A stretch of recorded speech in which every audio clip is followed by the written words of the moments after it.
meninggal katanya dia COVID. Ini kemudian untuk Cepu memang kami rencana kita buka Pak, Cepu sudah kami buka, yang sudah masuk di data kami 10 Pak.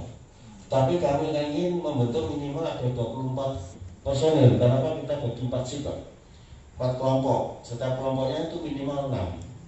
Dengan asumsi kami 5 itu nanti sopir 1, 4 itu yang memanggul, yang 1 nanti di posko. Jadi kalau 6 kali 4 kan 24. Dan saya nanti kami tadi sudah diskusi dengan Dr. Fadul, kami akan minta ruangan tidak menggunakan tenda BPDB, tapi minta ruangan nanti untuk istilahnya ngantor kami, karena kami ngantornya 24 jam Pak, teman-teman 24 jam. Kemudian untuk kelengkapan yang lainnya, alhamdulillah kami Pak Bupati kami disediakan 2 mobil untuk di Blora. Memang harus 2 mobil Pak, kalau suatu saat nanti yang satu mengirimnya di posko masih ada 1 mobil, kalau ada keperluan yang lainnya. Jadi mobil, APD dan sebagainya disediakan oleh pemerintah daerah Blora, termasuk semuanya yang kelengkapan dengan itu. Dan dari makan konsumsi pun sudah disediakan oleh pemerintah Blora. Jadi juga rumah sakit, alhamdulillah untuk Blora Bapak, setiap pagi dikasih nasi sarapan, setiap pagi dikasih juga kadang-kadang ya bisa sebagainya, ada dermawan dan sebagainya. Dan juga kami buka di situ banyak masyarakat yang minum kopi, ada makan-makan yang lainnya, ternyata juga partisipasi masyarakat cukup tinggi. Dan memang betul Bapak, jadi memang kita bisa komunikasi antara pihak desa, pihak kecamatan, pihak rumah sakit dan hewan itu ada satu kesatuan. Insya Allah nanti permasalahan seperti itu tidak akan terulang lagi. Ini sebagai pembelajaran dari kita semuanya. Dan insya Allah nanti kalau memang kita bentuk 10 kita adakan dulu, tidak apa-apa Pak Fatko, nanti bisa relawan kita gunakan untuk bisa memberikan di posko di Cepu. Terima kasih Bapak. Oke, ini soal relawan, dan saya juga berharap ini sebagai media mainstream, tentunya Blora Update, Blora News dan yang lainnya ini kita dibantu ya, ini menggerakkan partisipasi masyarakat untuk ikut. Jadi karena mengandalkan pemerintah saja hari ini, terus kamu yaitu tadi mas keterbatasan, kita punya keterbatasan, tapi dengan gotong royong ini kan ternyata bisa ini model relawan seperti ini. Ini nanti fungsinya ya salah satunya itu, jangan sampai ada mayat terlantar lah, kita sudah sedih tidak seperti itu. Ini karena itu tadi belum terkomunikasikan, tapi insya Allah di Blora sudah, tinggal nanti segera di up, kalau perlu nanti teman-teman di up lah siapa yang mau jadi relawan untuk pemulasaran jenazah ini, karena nanti dilatih itu cara modelnya gimana, semua kan dikasih pelatihan ya. Ini total yang di rumah sakit Blora ada berapa? Untuk relawan 30 relawan itu sih. Itu anak-anak banser, anak-anak itu sebenarnya banyak itu. Lintas agama juga. Dari PMI juga ada lintas agama, dari agama juga. Mungkin dari Pak Fatur bisa menambahkan sebelum nanti teman-teman pada menyampaikan hal-hal yang perlu diperjelas biar enak. Dan untuk kasus yang satu itu nanti saya minta alamatnya besok, kalau perlu kita kunjungi lah, kita ganti itu kemarin yang sudah dikeluarkan itu loh, yang enggak terganti itu mana, saya tolong dikasih alamatnya besok, kalau kita nanti kalau nggak saya dari dinas biar mengganti itu yang sudah dikeluarkan itu kemarin kalau belum diganti. Monggo Pak Dukun. Terima kasih. Assalamualaikum warahmatullahi wabarakatuh. Saya sudah hormati dan bapak semuanya, para teman-teman media. Izinnya pada kesempatan sore ini saya menjelaskan hal terkait dengan pemulasaran jenazah di rumah sakit. Jadi acuan kami adalah keputusan Menteri Kesehatan Republik Indonesia nomor HK-01-57/Menkes/4718/2021. Di situ mengatur tentang pemulasaran jenazah. Jadi pemulasaran jenazah di dalam klaim tersebut ada beberapa kriteria. Yang pertama, bahwa klaim pemulasaran jenazah itu include satu kesatuan dengan perawatan pasien. Artinya apa? Di sini kami pahami adalah jenazah-jenazah yang meninggal akibat perawatan di rumah sakit. Itu berlanjut, ya. Artinya apa? Artinya di sana sudah ada bukti-bukti administratif, nama, sebagainya, diagnosa, serta laboratorium pendukung. Ya semuanya lengkap. Berlanjut ke jenazah, lalu semuanya kami klaimkan ke pusat. Dalam kasus ini maka tidak ada pembebanan biaya, dan karena kami dapat ganti dari pemerintah pusat, dari dana BOK atau dari dana yang lain. Itu yang pertama. Yang kedua, di sini diatur kalau pasien itu datang ke rumah sakit sampai UGD meninggal dunia yang disebut dengan DOA, death on arrival, itu maka pembiayaannya disamakan dengan klaim rawat jalan, tidak rawat inap, pembiayaan pemulasaraannya.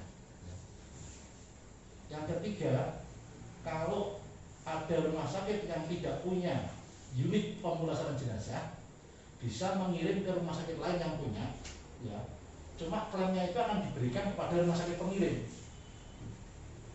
Sementara kalau ke rumah sakit yang bersadar, itu otomatis kan pengganti biaya kami harus minta ke rumah sakit yang mengirim. Itu kalau kasus di BPJS, sistem BPJS namanya rujukan parsial. Jadi sebagai contoh rujukan parsial kalau di BPJS, katakanlah namanya rumah sakit Bluro tidak punya CT scan, lalu ada pasien BPJS minta CT scan ke Cepu, klaimnya tetap Bluro, kami minta ke Bluro. Teknisnya biasanya kami minta ke pasien, lalu nanti pasien minta ke keuangannya. Demikian juga kalau ada pasien COVID yang meninggal di satu rumah sakit lalu dikirim kepada kami, maka kami akan meminta ke rumah sakit tersebut, atau praktisnya kami meminta kepada keluarga tersebut dikembalikan ke rumah sakit mengirim tersebut. Nah, yang belum diatur dalam KMK ini yang tambahannya adalah ketika di tengah masyarakat itu kan data-data belum ada, seperti kasus-kasus yang dikirim dari desa. Sebenarnya sebagaimana disampaikan oleh Bapak Bupati, itu ada satgas desa saja. Satgas desa yang tahun kemarin di awal pandemi ini sudah dilatih oleh Dinas Kesehatan. Cuma pertanyaannya, kenapa yang di wilayah timur itu kadang-kadang 1-2 kasus masih sering dikirim ke rumah sakit, bukan dikirim ya, atas kemauan mandiri sendiri keluarga, dalam tanda kutip ya, keluarganya.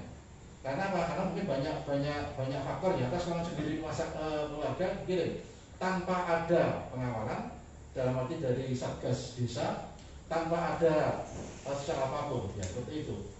Lalu tentunya di dalam pemulasaran jenazah sesuai dengan peraturan keputusan Bupati nomor 307/2020 yang mengatur tentang standar biaya kegiatan COVID, di sana diatur semuanya. Sebagai contoh, di sana yang saya hafal, yang karena saya hafalkan, pemulasaran saya hafal alhamdulillah, peti 1.750.000. Kemudian bahan pemulasaran jenazah 800.000. Itu ada di peraturan bupatinya. Kemudian jasa tenaga itu 600, ditambah 500 dengan pemakaman, ya. Kemudian selanjutnya adalah ambulan. Kemudian lanjutnya adalah karena ada peraturan Pergub juga yang lain tentang pemakaian ruang jenazah. Di sana ada peminjaman tarif Pergub tentang peminjaman ruang jenazah. Itulah yang menyebabkan di dalam berita memang terkesan jutaan. Memang kalau itu sejumlah memang 4 juta. Bahkan tadi dari 4 juta. Kalau kami bicara sekitar 4.070.000. Itu biaya itu. Kami pada dasarnya tidak akan meminta kepada keluarga kalau memang keluarga itu datang mungkin diantar secara resmi dalam tanda kutip ya, ada petugas sehingga dia tanggung jawab, terutama dalam satgas desa. Kemudian yang kedua bisa menunjukkan bukti-bukti bahwa dia COVID, terutama PCR.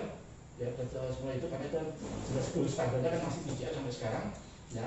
Kemudian ada keluarga dan sebagainya, itu nanti akan kami gunakan untuk ngeklaimkan, tapi tidak ke pusat karena pusat tidak mengatur tentang klaim seperti itu. Kami klaimkan ke dana APBD yang ada. Itu yang kami pahami, ya seperti itu. Sehingga karena di wilayah timur itu tadi masih ada 1-2 yang dalam tanda kutip lolos dari tim desa. Maka memang kami mengusulkan pada Bapak Bupati untuk difasilitasi ketemu dengan tim desa, beliau diselesaikan di tingkat desa. Biarlah kami melakukan pemulasaraan pasien-pasien yang meninggal di dalam rumah sakit kami. Kalau demikian memang masih ada 1-2. Cuma gini, mohon maaf, mungkin ini kita terus aja ya. Ada beberapa, kenapa kita masalah itu, Bu? Karena kadang-kadang juga itu katanya hanya ditayangumi infonya seperti itu. Ya kami tidak bisa membuktikan. Ya. Kalau di kami bukan kami membela diri, tidak. Keluarga kami tawari, apakah termasuk mau ikut, ya. Kemarin ada ibu yang juga ikut karena yang meninggal kakaknya atau adiknya korban. Sempat kami foto pas pakai hazmat, sempat kami kirimkan ke Bapak Bupati dan bukti bahwa keluarga kami libatkan kalau mereka berani, termasuk ketika sholat dan lain sebagainya. Itu yang terjadi. Mungkin memang persyaratan itulah yang belum dipahami oleh masyarakat sebagainya, sehingga menjadi miskomunikasi. Maka ke depan terima kasih atas masukannya di media. Itu akan membuka kami untuk lebih menjelaskan kepada masyarakat untuk bisa lewat internet atau lewat hal-hal yang kami umumkan di ruang belajar. Tapi prinsip kami menginginkan selesai di tingkat desa. Karena kadang-kadang kami melayani di internal rumah sakit itu sudah kewalahan kadang-kadang. Bahkan pada puncak-puncak itu pernah meninggal sampai 9. Ada kiriman dari luar 2. Belum lagi problem beberapa hari terakhir peti kosong. Ya kemarin saya pas ke jenazah itu keluarganya sampai agak parah karena nunggu peti kan dari luar banyak yang kosong. Sudah jam sekian belum diangkut bilang petinya belum datang sampai sekolah. Itu yang terjadi Bapak dan teman-teman media yang saya hormati, terima kasih. Jadi acuan kami adalah KMK tahun 2021 ini baru Mei kemarin diterbitkan, jadi terbaru, dan keputusan Bupati Blora tahun 2020. Ini akan kami jelaskan sementara untuk kalau ini masih yang perlu diklarifikasi kami buka. Iya, betul. Ada tambahan Pak Adi? Tahu? Cukup ya. Pak Kadis cukup? Ya, sedikit Pak. Untuk melengkapi dari Pak Dir Cepu, nanti dari kami akan koordinasi dengan Pemkab Kecamatan Cepu. Cepu Sambong Nutuban. Nah, sambil dilihat Pak grafik yang kiriman dari masyarakat itu rata-rata di mana? Ini biar kita petakan Pak. Mana-mana untuk tim satgas dari desa biar tidak aktif kembali ya. Barangkali mungkin yang terjadi kemarin itu terjadi miskomunikasi antara keluarga dengan satgas desa. Mungkin dari keluarga belum hubungi satgas desa, itu langsung dikirim ke rumah sakit. Berarti gitu Pak. Bisa gitu. Dengan tinggal komunikasi. Rata-rata tergantung inisiatif dari Keluarga. Dari keluarga. Mungkin ada pemicunya, mungkin hubungan keluarga yang berani langsung. Oke, selanjutnya teman-teman monggo masukan saran. Monggo Mas. Oh, mati ya? Mati. Dipencet. Tes. Nah, Oke, selamat sore semuanya. Assalamualaikum warahmatullahi wabarakatuh.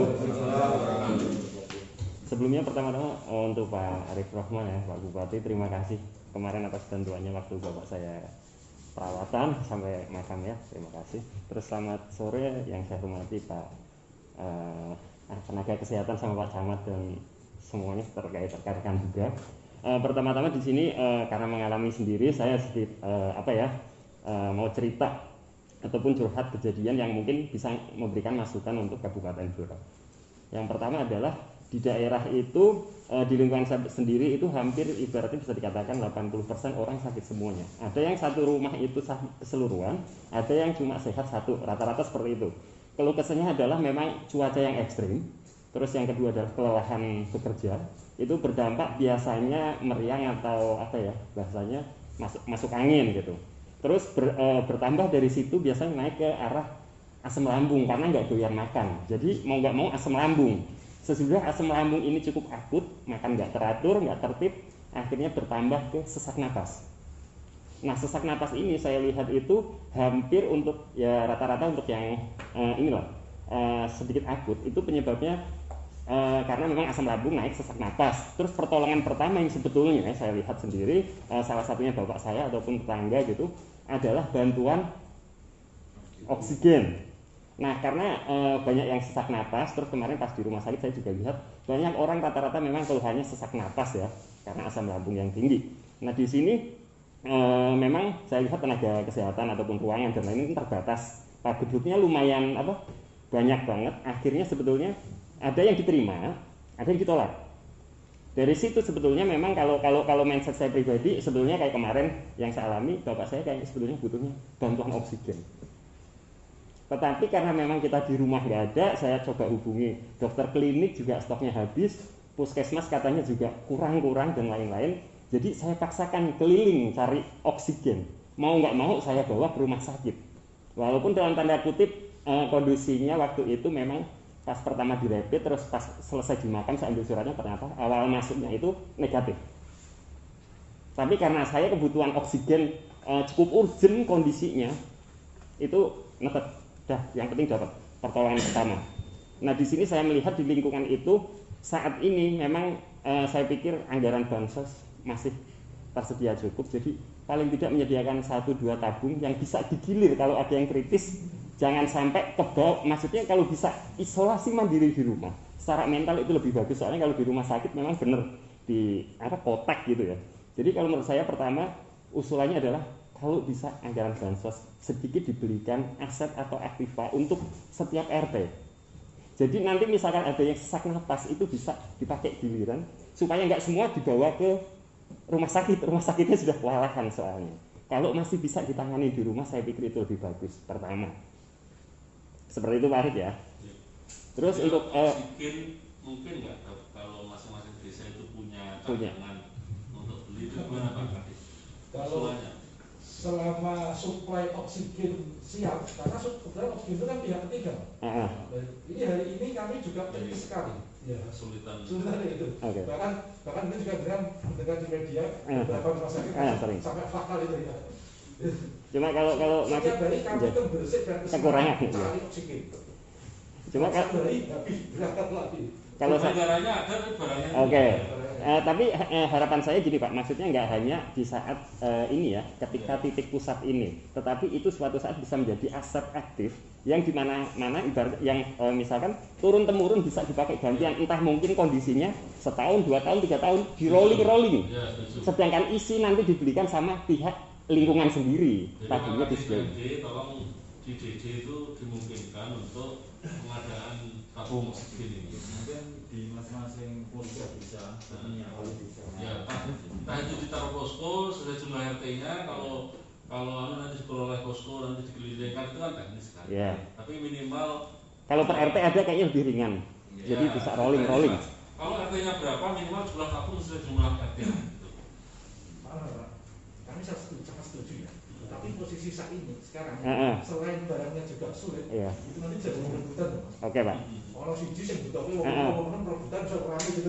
Tapi cuma memang kalau saya gini kan, kemarin pas di rumah sakit itu saya melihat tenaga kesehatan itu udah maksimal banget, capeknya kayak apa, ruangan terbatas. Terus akhirnya kalau cuma butuh oksigen kayak yang Bapak saya alami, saya paksakan masuk ke rumah sakit karena apa? Memang butuh. Kalau di rumah ada paling tidak nggak harus dibawa ke rumah sakit untuk mengurangi juga kelelahan ini ya, nakes untuk yang lebih urgent gitu. Jadi untuk jangka panjangnya aja kayaknya lebih menarik kalau menurut saya. Walaupun nggak harus dibelikan bulan ini ya, maksudnya lihat itu yang prioritas memang rumah sakit menurut saya. Itu pertama. Terus yang kedua adalah dari kegiatan tadi itu yang saya alami sendiri selama di rumah sakit, proses pemakaman. Saya lompat ke situ aja. Proses pemakaman jadi itu memang ada tenaga khusus untuk nyolatin, mandiin, sama ngafanin jenazah. Itu dari RSUD atau Dinkes ya kalau nggak salah gitu. Terus oper dari itu ke pihak rumah sakit ya. Kemarin saya di Permata, jadi kayaknya sopirnya dari Permata pindah job gitu. Nah di Permata ini memang keluarga dibeli hak untuk nyeksaini. Jadi harapannya memang selalu disosialisasikan dari rumah sakit bahwa pihak keluarga harus menyaksikan itu supaya di rumah tidak timbul ngadep pengko salah, pocong wis dibuka atau belum, diusah dikasih gelu atau belum, itu menghindari konflik di kampung. Saya sangat senang kemarin, Mas nanti pokoknya kalau bisa satu keluarga pihak keluarga ada yang nyaksiin waktu di rumah sakit. Iya, saya tungguin gitu. Terus sesudah dari situ dimakamkan, diantar memang hanya sampai area pemakaman. Tugas sopir cuma nganterin, sedangkan nurunin dan lain-lain itu semuanya adalah warga yang saya borong, saya bayar sendiri. Karena memang tetangga saya satu pun nggak ada yang takziah. Cuma teman-teman rekan wartawan sama LSM di Blora yang kita sudah terbiasa membahas COVID, kita takziah dengan biasa saja walaupun jaga jarak gitu, seperti itu. Jadi di sini saya merasakan semenjak saya di rumah sakit, saya telepon di rumah, di rumah mengatakan PRT-nya, Mas ini di kampung semua memang sakit, dan yang jelas kalau kabarnya COVID seperti ini nggak ada yang berani nyangkul ataupun masukin ke liang lahat. Akhirnya kita diarahkan dari Pak RT, ada Mas jasa borong yang sudah biasa melakukan hal tersebut. Nominalnya berapa? 1,5. Oke, saya bilang nggak masalah nominalnya berapa, yang penting ada yang proses pemakaman bapak saya lancar gitu. Bayar sendiri ya Pak ya.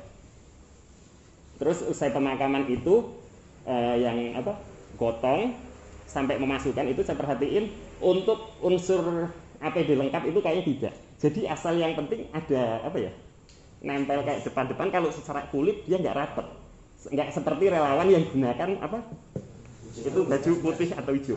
Itu ya asmat itu full. Tetapi kalau yang kemarin dilihat sana adalah memang sempat saya ketemu sama Pak Lurah, itu rebukan sama drivernya rumah sakit. Tempat saya nggak ada masker, nggak ada ini, tolong dibantu lagi kosong. Dari sana memang dibawain, tapi sebatas tutup muka depan sama tangan. Sedangkan kulit ini saya lihat dari belakang juga kulitnya kelihatan semuanya, maksudnya seperti itu. Jadi mereka pun yang bekerja borong tenaga makam itu juga bahasanya kalau dikatakan paham ini ya, maksudnya paham kayak tadi Pak kostum atau seragam yang harus dipakai, itu kayaknya tidak. Tetapi karena memang dia bahasanya gini, kemarin saya tanya, Pak untuk harga 1,5 itu tarifnya kalau boleh tahu ya, tarifnya itu berdasar apa ya Pak itu? Atau memang di sini umumnya segitu? Di sini umumnya segitu Mas, 1,5. Terus untuk kesepakatannya itu menggunakan kesepakatan rembuk satu tim atau bersama RW atau pihak kelurahan, saya kurang paham ya. Tapi nah di sini selain tenaga jasa yang bayar tersebut yang harusnya memang gratis ya menurut tadi surat Menteri Kesehatan ataupun edaran surat Menteri Keuangan itu gratis, tetapi pada prakteknya di lapangan memang bayar, borong, terpaksa gitu. Terus di sini saya cuma mikir kadang-kadang kalau dibebankan seperti itu kita harus bayar memang berat, karena sudah misalkan prosesnya 2 minggu keluarga saya sakit itu aja hampir kita nggak bekerja sama sekali. Soalnya Pak Gebluk hampir 90% di rumah kena, maksudnya tepar semua gitu. Terus di sini saya mikir kalau tenaga makam yang ada di kuburan itu otomatis dicomot dijadikan relawan, saya pikir lebih fair kayaknya. Jadi dia nggak meminta ke masyarakat atau lingkungan, tapi ya itu ikut yang relawan di kota, walaupun dia setiap hari standby-nya di rumah khusus ngebantu ngangkat sama nurun. Soalnya kemarin juga saya semalam sempat ngobrol juga salah satu relawannya di RSUD itu, balik jam 11 saya tanya, kamu nggak capek? Ya capek, tapi memang udah shiftnya relawan iya. Tetapi kalau menurut saya kalau dari maksudnya harus semua diatasi dari kota, nganterin terus ikut naik turunin, saya pikir nanti kamu kelelahan ya, jaga kesehatan loh, saya bilang gitu kan. Tetapi kalau misalkan ada tim pemakaman yang tadi ya Pak ya, yang dikomersilkan di kampung, itu dia otomatis jadi relawan, saya pikir kayaknya enak estafetnya. Jadi bagi tugas, bagi tenaga. Jadi yang di kampung ini ya saya pikir kayaknya memang harusnya otomatis langsung sama pihak kelurahan setempat direkomendasiin masuk sebagai relawan untuk tim pemulasaraan itu. Terus duduk itu kegiatannya duduk sama ngubur sampai selesai itu Pak. Kalau duduk gimana? Kalau kami selama ini kalau menggali kubur itu nggak masuk ke kita, mesti warga sendiri, karena menggali kubur kan nggak ada risiko. Siapapun yang mati di desa, mesti warga desa yang lain mesti duduk, nggak ada risiko, jenazah belum datang. Ya Mas Zainal ya. Itu kudune ya sama seperti meninggal biasa, orang meninggal biasa, tidak bayar. Jadi kasus itu berarti ya? Ya ini kasus ini nek duduk tanggane dhewe bayar iki kasus itu yang pertama. Terus yang kedua untuk pemakaman sekarang tinggal hanya dari mobil jenazah gotong sampai ke liang lahat hanya berlalu. Sekarang tidak perlu APD level 2 atau level 3, sudah level 1 cukup. Karena jenazah itu sudah masuk, sudah steril. kafan, plastik, disemprot lagi sampai di lapis 3. Dan itu pun di peti pun juga sebelum turun sudah disemprot lagi, sehingga potensi menularkan sudah hampir tidak ada. Sehingga penggotong jenazah dari mobil jenazah nyampe ke liang lahat itu cukup level 1 saja. Andaikan tidak ada jasudan pun dengan bermasker double itu sudah cukup. Sehingga tidak perlu kerubutan. Karena apa? Mau naik kerubutan masyarakat ketakutan sembarang, kita kadang-kadang kepoan. Kita pakai APD lengkap, jarine ngedendeni. Nah, betul. Sebenarnya level 1 tuh nggak apa-apa. Jasudan yang tipis itu pun sudah nggak masalah untuk dipakai menggotong peti jenazah. Sehingga di tempat saya ya, di Todanan saya, Mas Jenal wong Todanan, gali itu tetap tenaga tonggo-tonggo di dewe semua, tidak ada yang bayar. Ya, Mas, ketoknya gak ngono. Ya. Nah, tapi kalau yang gotong memang rata-rata jenazah apalagi dari luar kota. Yang gotong itu adalah teman-teman Jogo Tonggo.